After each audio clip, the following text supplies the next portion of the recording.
All right, this is Gordon's coming at you again over here at Never Satisfied. Working on this 58 again. Let's see where to start. We got cab cleaned out.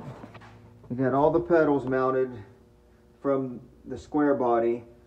We got the fuel pedal, functional, brakes, clutch, and he has his shifter all mocked up.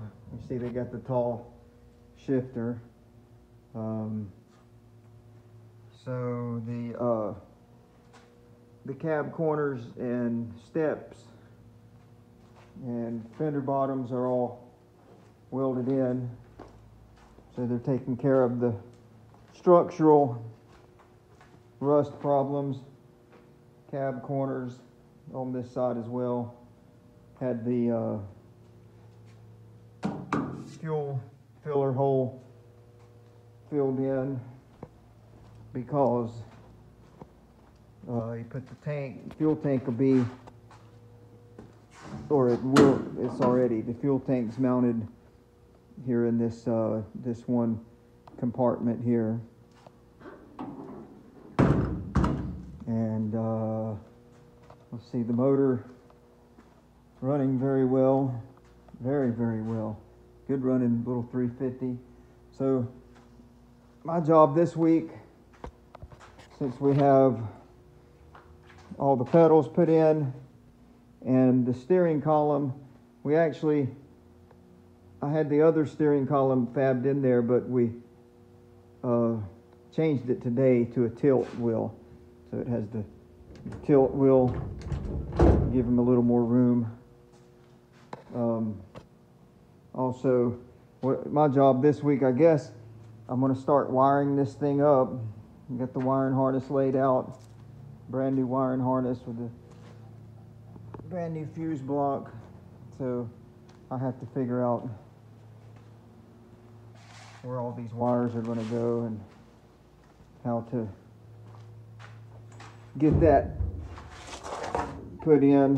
Got an instruction manual here. I mean, I pretty much understand most of it. Some of it we won't even use, but you know, we got to wire up things like lights, ignition, starter, you know, turn signals, headlights, tail lights, brake lights, high beams, low beams. So I'll be, I'm sure, most of the week or a couple days on that anyway. So that's where we are. It's coming along. After that, I guess we'll lower it.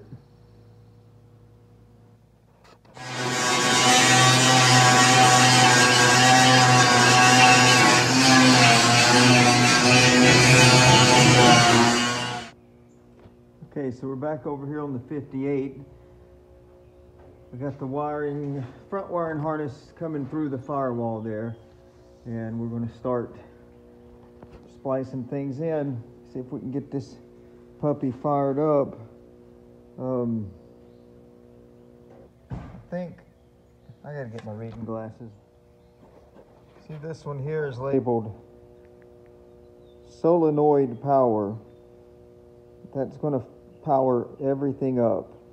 It's going to go down to the hot side of the solenoid where the battery cable is plugged in or bolted on. You could also run that straight to the battery, but it's better to run it down to the starter where it never gets messed with. Things are starting to take shape. I've got the alternator wired. I've got my main power going down to the solenoid to power everything up. Choke wire. Of course, this has a thermostatic choke on it that works off the intake manifold heat, so it's not electric. But we'll leave that in the harness in case he ever updates his carburetor with electric choke. So we'll send it unit wire for oil pressure. Of course, that'll probably be a manual gauge by the time we're done, so that wire will no longer be needed. But yeah, it's coming along, taking shape. A couple hours of this and we'll be ready to run some wire loom on it and be done with it. Or with the wiring portion anyway. Okay, I got the battery hooked up. So far I'm not smelling anything burning. It's a good thing. I got alternator, pink wire run to ignition coil, purple down to the starter. I got all my light wires hanging out to the side, and then all these dash wires that feed gauges and heater and all that kind of stuff. Excuse me. Laid off to the side, so hopefully I got no bare ends touching anywhere. But okay, now it's time to see if this is going to work. If I got key power or not. Hopefully we'll find out. Oh yeah, motor's turning.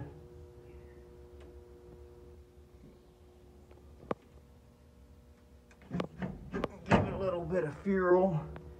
Let's see if this puppy will start under key power. Oh yeah.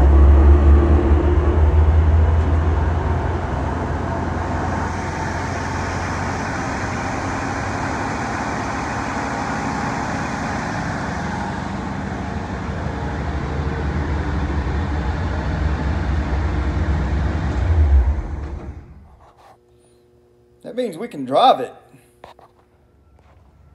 This square body here, I've been robbing parts off of for the 58/square body merge, I guess you would call it. So I just came up here and I got the headlight switch out of this. It's a lot more modern and it will go better with that wiring harness that we're putting in the 58. So this thing's got a lot of good parts on it still.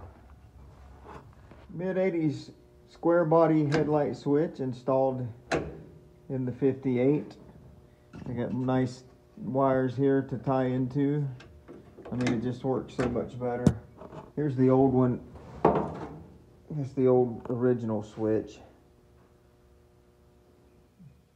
You see how goofed up all the wires were.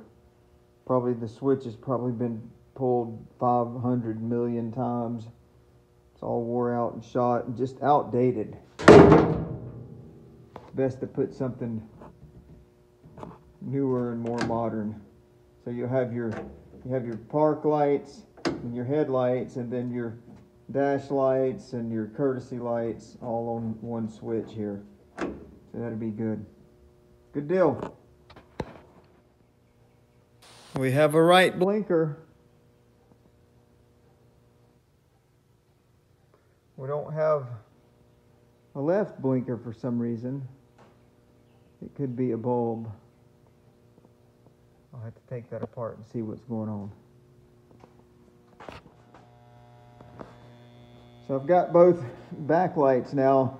One thing I realized is that these lenses were mounted upside down because the reverse light's showing when the tail lights are on. You see the reverse light is up here. So this lens actually is supposed to go like that. So someone had them mounted upside down. That's okay though. We know how to fix it.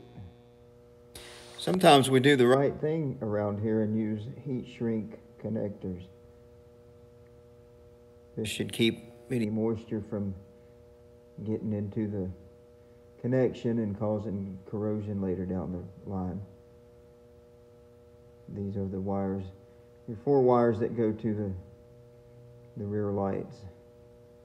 You got backup lights, turn signal, and brake, tail light, and what is that yellow one? I don't remember.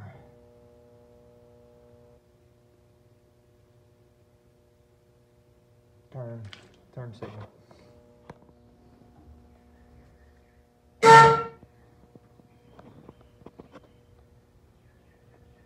Dual horns, baby.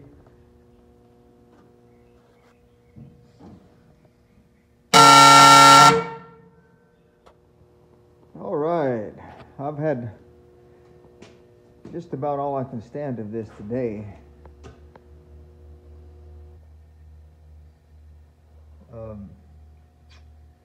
It is making sense. I know it don't look like it makes sense, but we're having little victories at a time. I got the gauges installed and powered up, so they do light up. Fuel gauge here. What do we have? Temperature, engine temperature, battery voltage, oil pressure. So that's a success.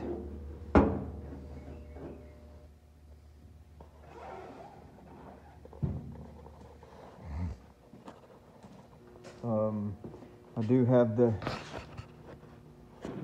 new headlight wires, at least the high beam and low beam spitting out of the light pocket. Same over here.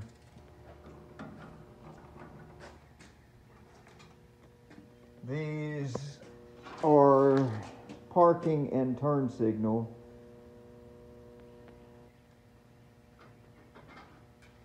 They'll come out of this hole and this will feed up to this parking lens there that's on the fender.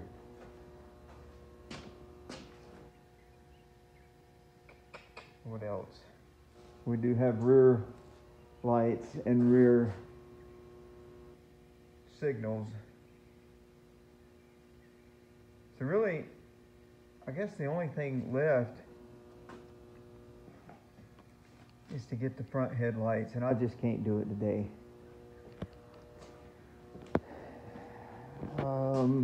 This wire is for the dome up here, so we got to fish that through the body and get it to the dome.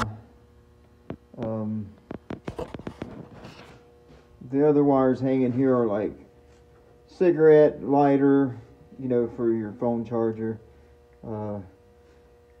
Couple of radio power lights, and then your heater power, that kind of stuff.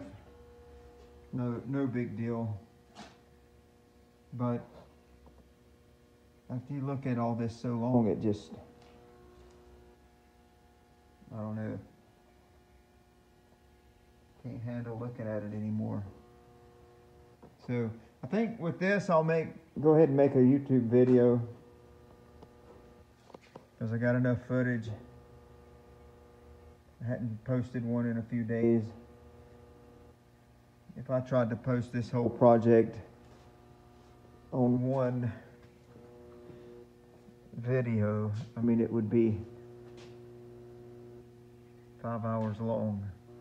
So I probably need to start posting 30 minutes at a time or less. People's attention spans just aren't what they used to be. Anything over a few minutes long, people just aren't willing to watch it anymore, I don't guess. It's a shame, but it is what it is.